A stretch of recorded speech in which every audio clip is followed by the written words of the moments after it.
Alright folks, we're back. Let's start case 3.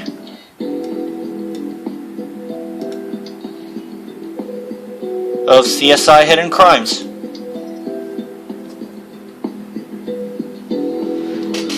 A ground crew worker from the Mid-Nevada private airport named Larry Abner contacted the police. Larry saw what looked like a dead man being carried from a private jet. First responders declared death under suspicious circs. Grab your kit. Circumstances.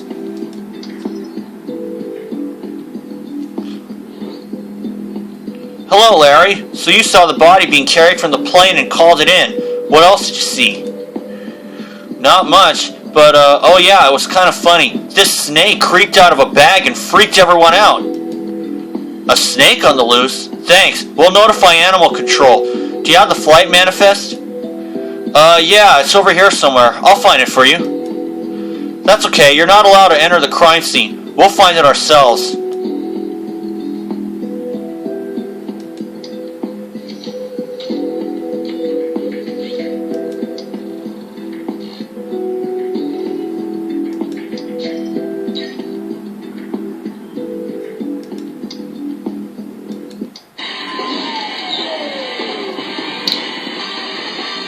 I guess maybe I can use this as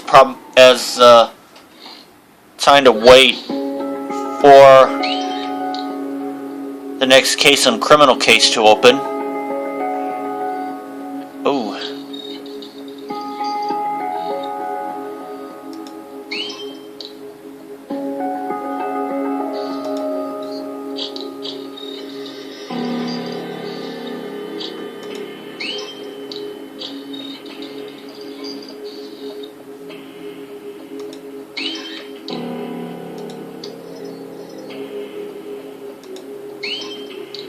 Got it. Level 11 now.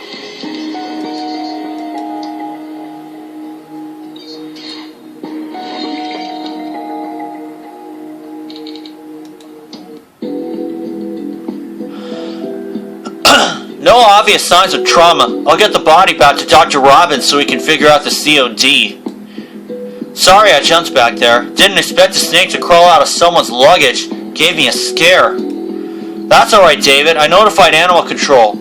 Larry didn't tell us the flight manifest is a mess. We'll have to examine it and see if it can be salvaged.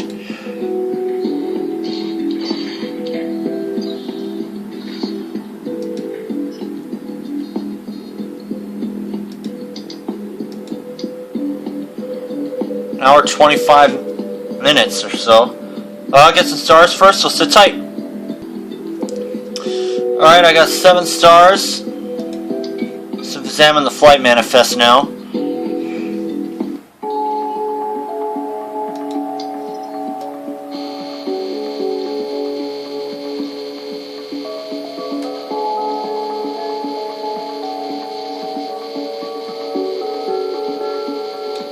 There we go.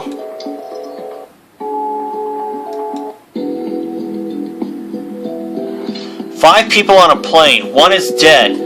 Let's have a word with the pilot first and see what he can tell us about what happened. The flight manifest also showed a snake box in the inventory. Maybe the pilot can tell you more.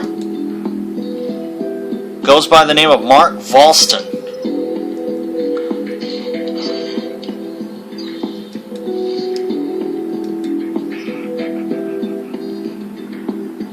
Let's interrogate him.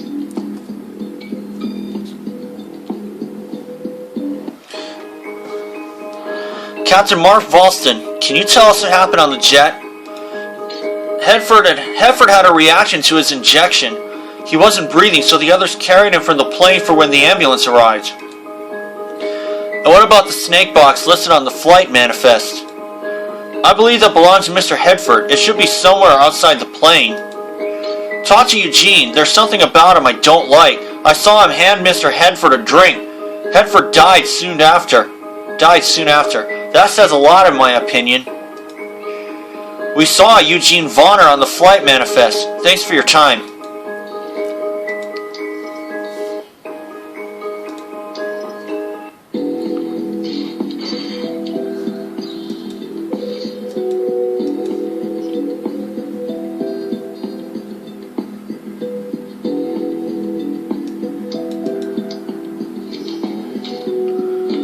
Oh, what the heck. Might as well investigate the luggage cart.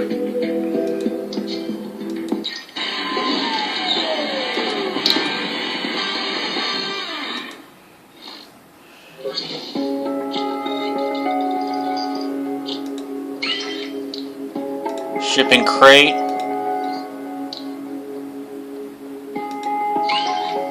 Broken phone.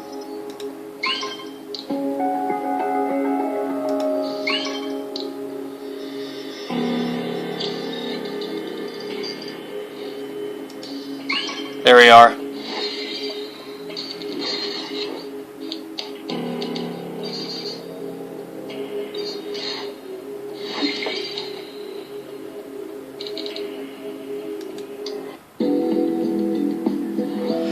Okay, more snakes. Great. These appear to be another species to the one we found with the Vic. Let's take a closer look at them. The phone wasn't too far from where the victim was located. It appears to be badly damaged, but Hodges will be able to pull info from it.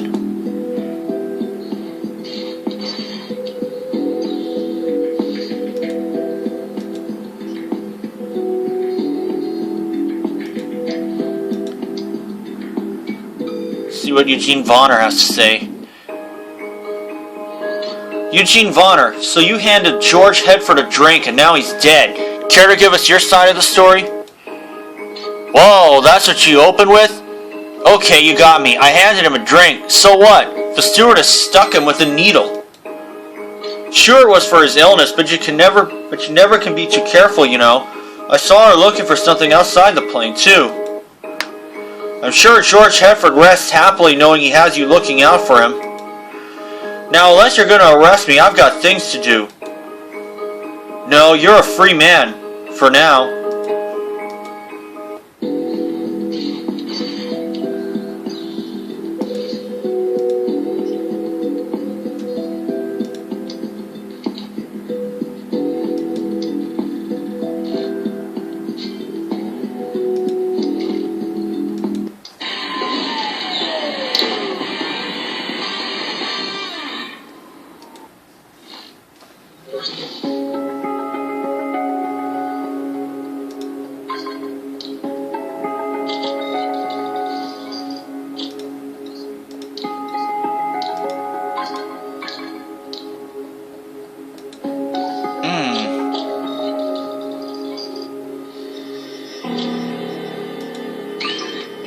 Medical kit, jeans, window wipers, money roll. Oh no. Oh, that's the money roll.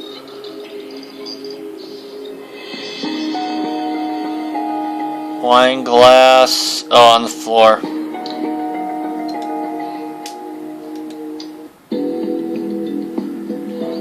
Maybe this medical kit is what the stewardess was looking for. You can examine it back at the lab. Let's go.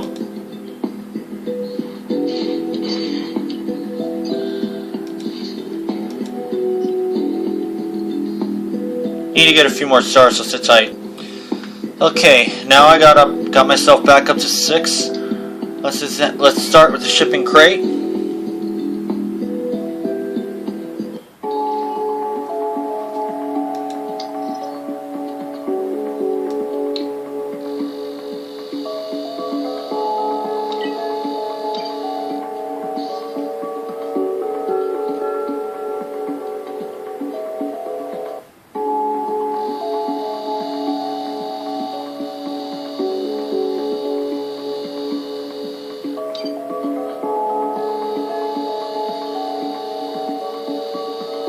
That should do it. Pellets.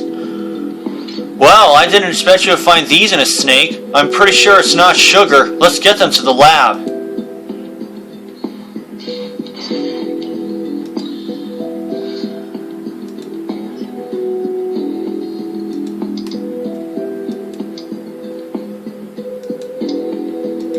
And let's start the broken phone.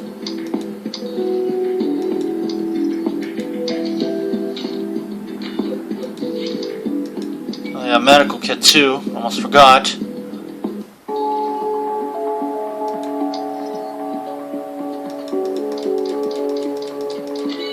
got it. And I got it under with 9 energy. Great find. This injection log has Annette Walsh's name on it. Let's bring her in and see why she was looking for it.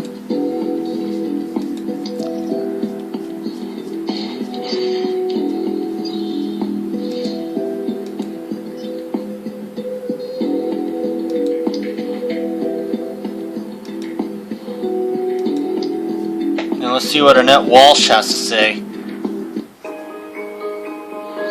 We found a medical kit with your name inside, Miss Walsh. I must ask, what use do you have for the kit?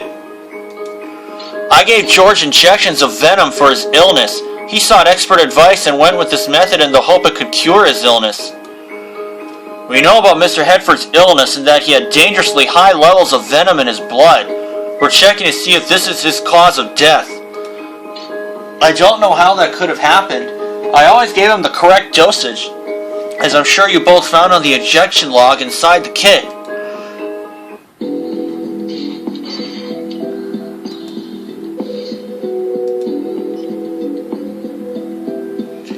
Alright, well these things have some waiting to do, so I'll see you guys for that. Okay, everything finished. Get to the autopsy. Hey Doc, what have you got for us? My prelim results suggest George Hedford died of asphyxiation leading to cardiac arrest, which could be from a snake bite. I'll know more when I open him up. Animal Control picked up a southern copperhead at the scene. We have a venom sample, but those snakes don't cause too many fatalities. Send his blood to Tox to check it against a southern copperhead venom sample. Anything else of interest? I found a needle mark in his arm and a broken knuckle. He might have hit his killer, which would have left a bruise on the killer. Also, I found a large tumor in his lungs in the x-ray. I'd say he's stage 4 lung cancer, but it's spread. He was very ill and didn't have much time left. So someone poisoned a dying man? This case is getting interesting. Let us know when you finish with the autopsy, Doc.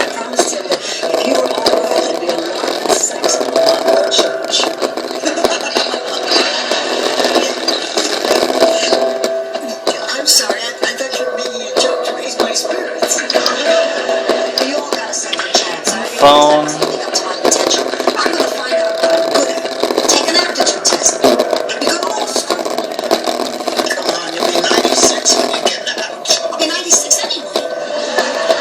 I analyzed the broken phone. Unfortunately, the internal component fell out the casing and is missing.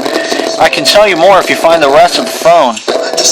However, it's not all bad news. The pattern and fragmentation of the screen and glass indicates a hard impact.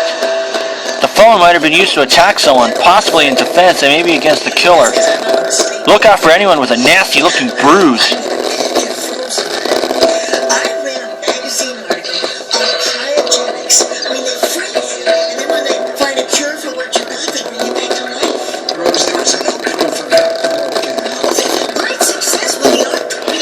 The pellets you two found inside the snakes contain, you guessed it, drugs. I have heard of this method of drug trafficking, but it still doesn't make it any less bizarre, right? Let's have a chat with the pilot and see if he can shed any light onto this investigation.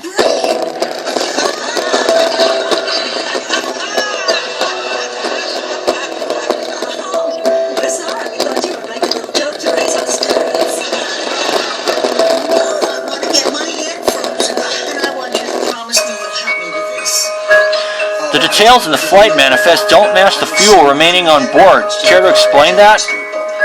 We had to fly at a lower altitude for a while. It is a common practice. We'll cut to the chase. We found shipping crates with snakes inside. The snakes contained a very substantial amount of drugs. We made an unscheduled stop at the request of Mr. Hedford. We landed at a small place in Mexico. They must have loaded them onto the plane then. You just fly the plane, huh? Why would Hedford risk his business and life dealing in drugs? I don't know. He argued with John Barmore more than usual. I can tell you that. John seemed pretty excited when we landed in Mexico from Barbados. Thanks for your time, Captain. We should go and talk to Mr. Barmore. Back to that episode next on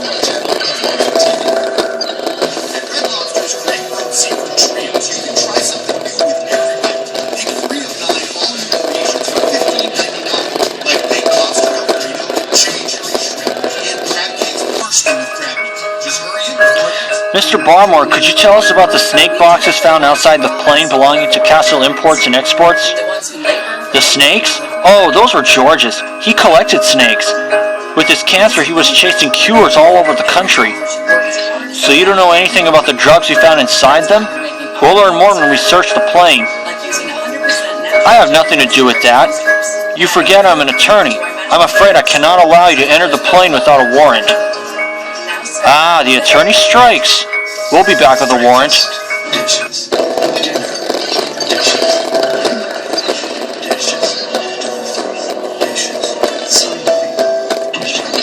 We've made good progress on the case, but we are still missing important evidence.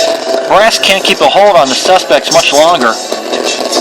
We still need to find the murder weapon. When we get the warrant, maybe the jet will reveal some good clues.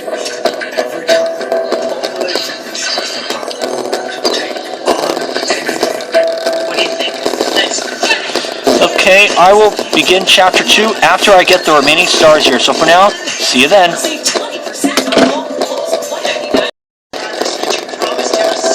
Okay. Don't be silly, I said a 6-7 relative. Well, these people aren't English if they call it. Starting Chapter 2 now. I finished the autopsy. There were cotton fibers in the victim's teeth and throat.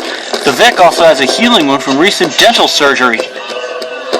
With a healing wound, it could explain how high levels of venom entered the bloodstream.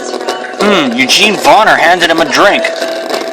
I wouldn't recommend ingesting venom at the best of times, but if someone knew about the surgery and put venom in his drink... We get it, Doc. You've got a good chance of ending up dead. That's terrible. That's me. Hey, good news. The judge just signed off on the warrant.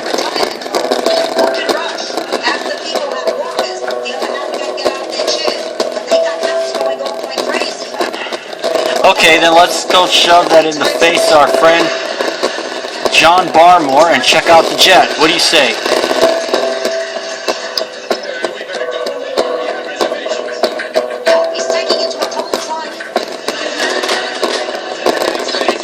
Ah, you got the warrant. I applaud you. You do understand I was protecting my client's best interests.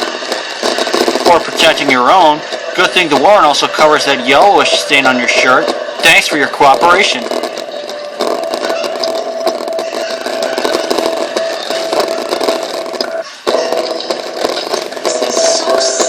I got a couple of stars already.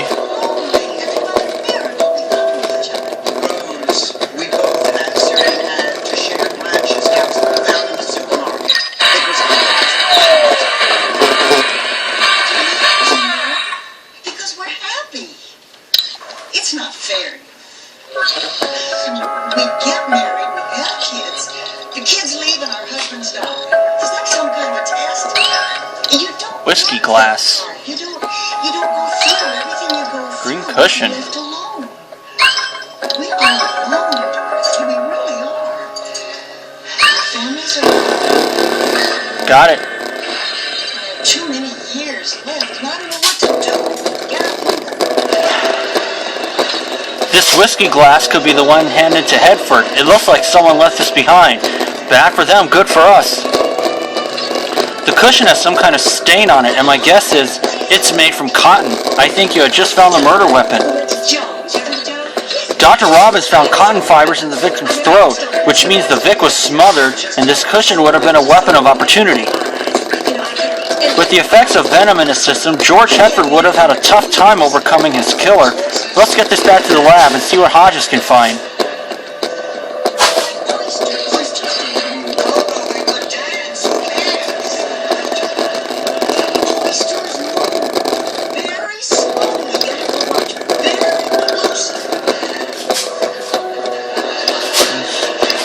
And we're starting them both. I'm gonna get some... And this is about 2 hours under, so I'm gonna get some stars, so see y'all then. Alright, I know that this thing ended a long time ago, but I apologize about that. Let's get the results of this thing first. I checked the whiskey glass and found a partial but good enough print. I ran the print through APHIS, and we've got a match belonging to Eugene Vonner. I also found traces of a quality single malt whiskey and a positive match to the venom found in the victim. Very interesting. Didn't the pilot say he saw Eugene Vonner hand George Headford a drink, but it doesn't prove he killed him? Still, let's bring in Eugene Vonner. With this evidence, he might be willing to tell us something. Thanks, Hodges.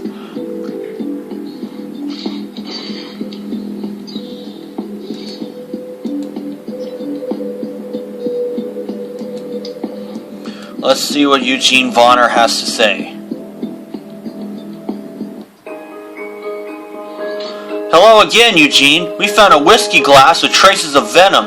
Your prints are on that glass. It's not looking good, Eugene. Hey, look, I poured the drink and gave it to George. Nothing else. Okay, I admit it doesn't sound perfect, but it's the truth. Speaking of truth, you should be asking yourselves where John Barmore was. Our little get-together lasted a few minutes at least. What get-together? We don't have time for riddles, Eugene. Maybe you can be more specific. Now you are telling us the truth? The three of us had a small, fight. That's how we got the bruises. Barmore came into the galley shouting for help. Also, that worker guy was inside the jet messing with the trash. Why the honesty? I don't want to go down for something I didn't do, and you know about the drugs. Well, you have been most helpful, Eugene. Let's take a closer look inside the jet.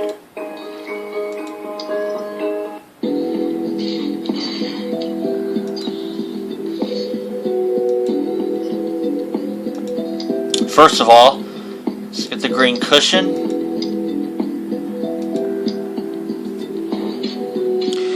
This cushion is definitely the murder weapon. The cotton fibers are a match to the ones found in the teeth and throat of the victim. The stains are due to sweat from the killer. You should look for someone with signs of perspiration, most likely in the armpit region.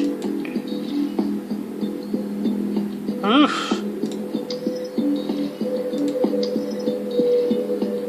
Eugene Vonner has sweat marks. Okay. So does Annette Walsh, John Barmore, and that's it.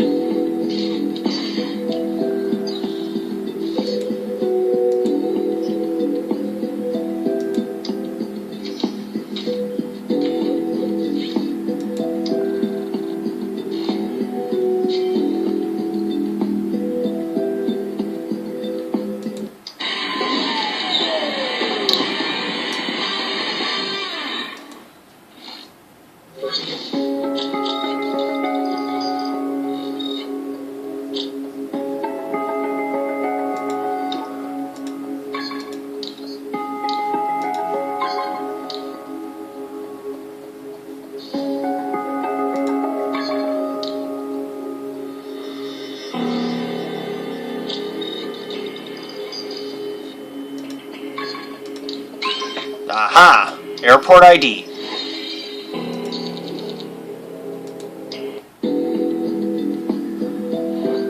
This is Larry Abner's ID card. I doubt he meant to leave it behind. The card has a powdery feeling to the touch. If I'm not mistaken, our ground crew worker likes to cut lines of drugs with his ID card. Let's bring Larry in for questioning and see what he has to say about this.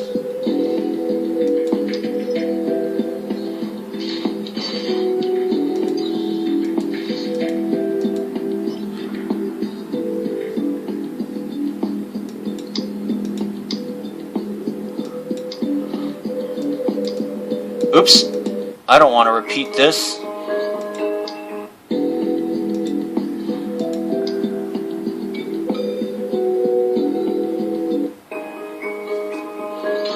Tampering with the crime scene is a serious offense. We found your airport ID inside the jet. Oh, right. I think it was Miss Walsh. No, wait, I'm not sure. Anyway, I was asked if I could take out the trash. The jet was smelling bad. Miss Walsh? You need to stop getting high, Larry, and get some sleep. What did you do with the trash bag? It's somewhere outside, but I can't remember where I left it outside the plane.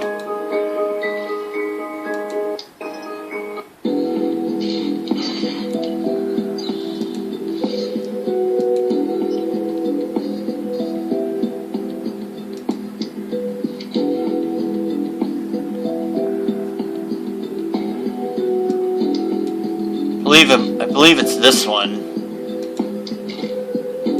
Our next stop.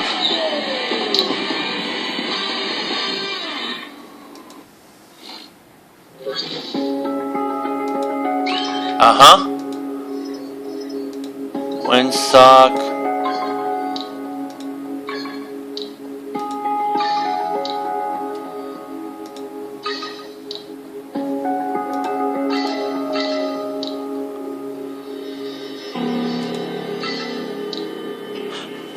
Uh-oh.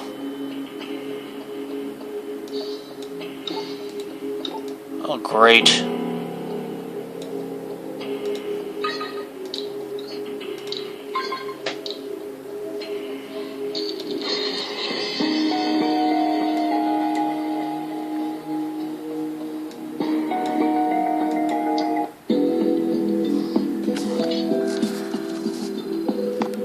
Nicely done. Being a CSI isn't all glamour. You'll have to search the trash. See you back at the lab. I hate it when my computer does this. Moment, folks. Okay, there we go. Let's see what Annette Walsh has to say.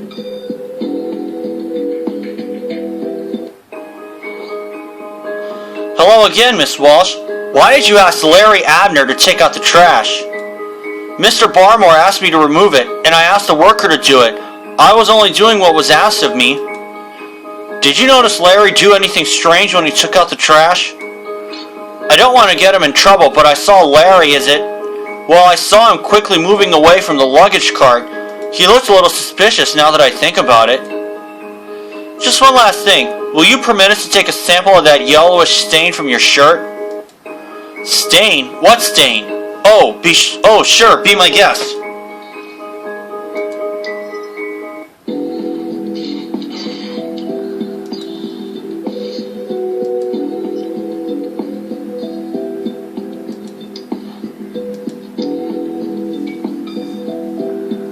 Now let's get back to Larry Abner.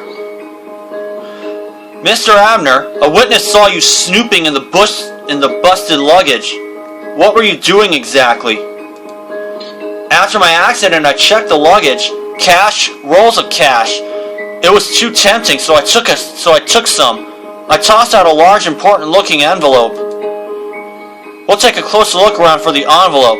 Oh, and an officer will be around to collect that cash. All of it.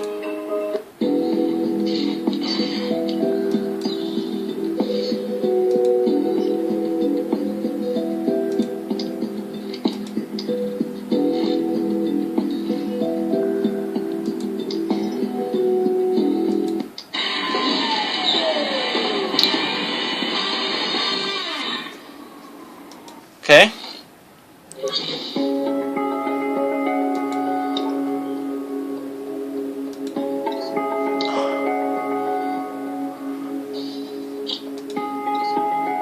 Oil slick.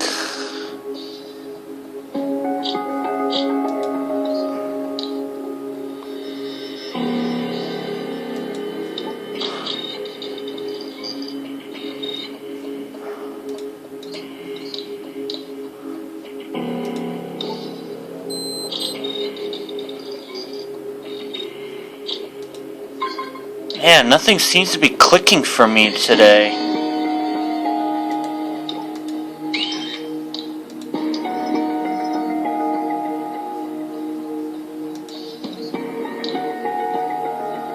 Serial number. Golf bag. Ugh.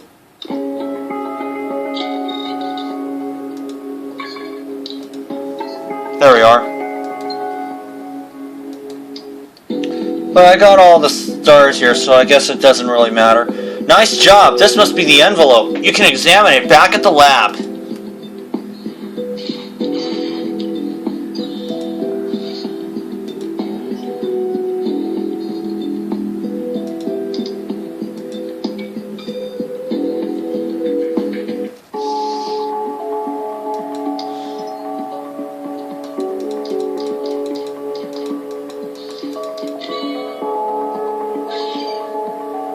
Phone components.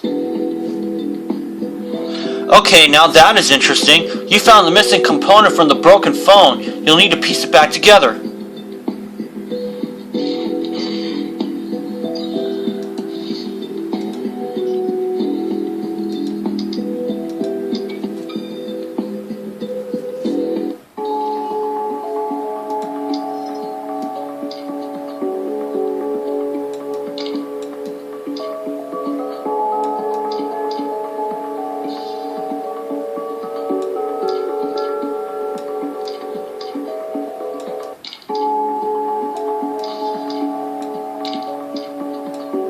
There we are.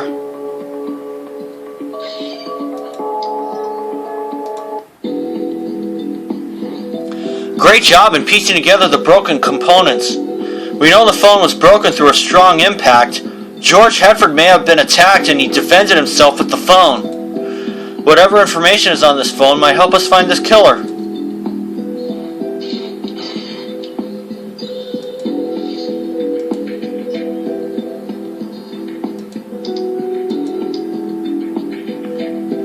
Wow, under 15 minutes.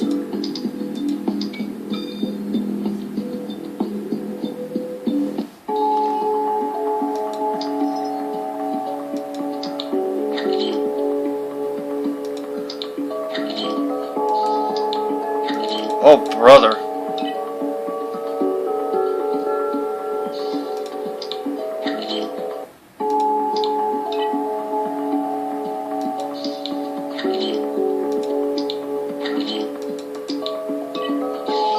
Oh, that was pitiful.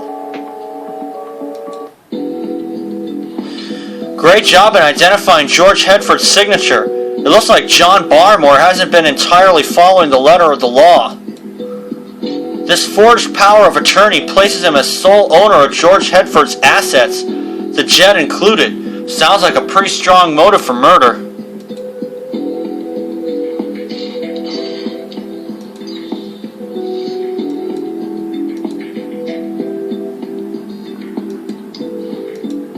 See what he has to say now. We found your power of attorney, Mr. Barmore, and George Hedford did not sign it. That is absolute nonsense. It is signed by the man himself. There is also the small matter of venom being on the forged papers. How do you explain that? Explain it. The man had venom injections. He signed the papers. I'm sure you're intelligent enough to see how it could have happened. Oh, but he didn't sign the papers, Mr. Barmore. You did. The venom came from your hands. Sit still for a moment. We're not finished.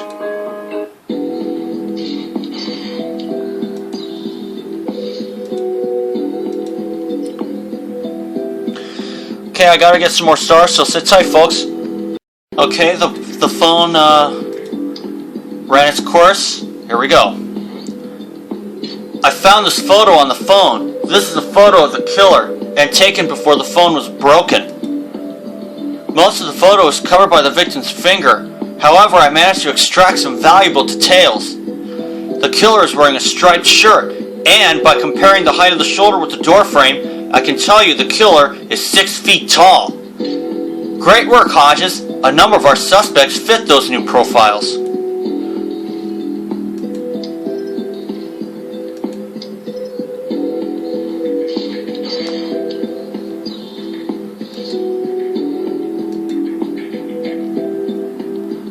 Okay, we've collected all the evidence for this case. We know the suspects all have a bruise and a good idea on how each of them got it. Annette Walsh administered venom by injecting Mr. Hedford to treat his cancer. The photo we found from the victim's phone gave us an insight into the clothes and height of the killer. Finally, the cushion is our murder weapon. The sweat traces we found told us the killer has a perspiration problem. I leave it in your good hands to make the right decision. Captain Brass will conduct the formal arrest.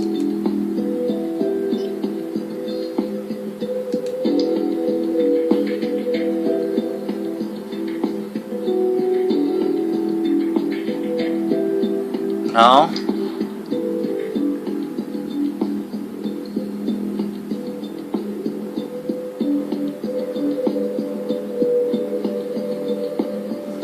No?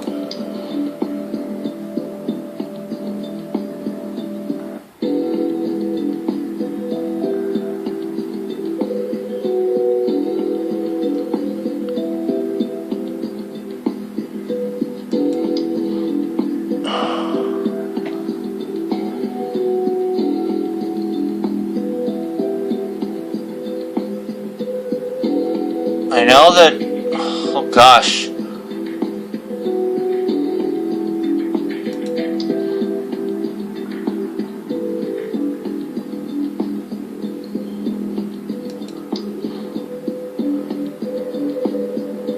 Could it be John Barmore?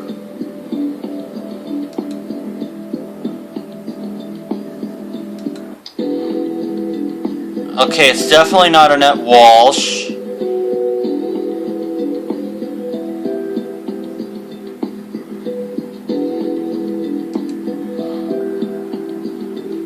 It's certainly not Mark Valston. And it's not Eugene Vonner.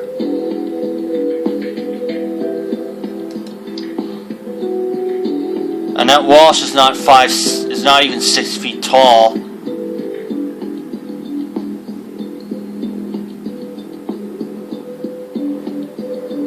I think it could be the attorney, so let's try it.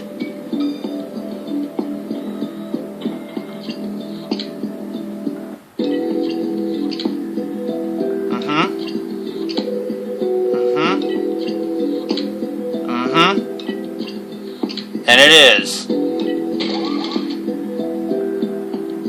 Boy, this took a little while. John Barmore, you're under arrest for the murder of George Hedford, fraud, and trafficking of narcotics. This is an outrage! Yes, I killed him, but he didn't care if we all got killed by the cartel. You cannot simply walk away from dealing with them. So you wanted to save your own skin and enjoy all the wealth the drugs bring. You knew all about his illness and his unusual venom medication. Save my skin? Yes, and everyone else is on board that jet. Of course I knew, and when the dental surgery presented an opportunity, I took it. The damn stubborn fool didn't succumb to the effects of the venom as quickly as I expected, so I had no choice but to smother him. The power of attorney was my insurance to calm the mess George had created with the cartel. I was the victim. Save it for the jury. See if they take pity on a drug-dealing killer. I'd rather spend my time getting more scum like you off the streets.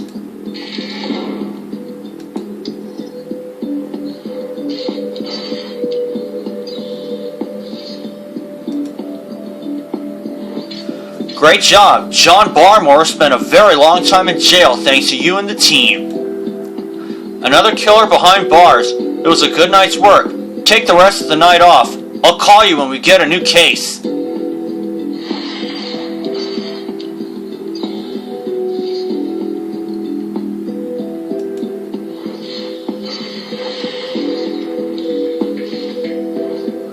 Level 14. And I get a donut. Get to share a donut.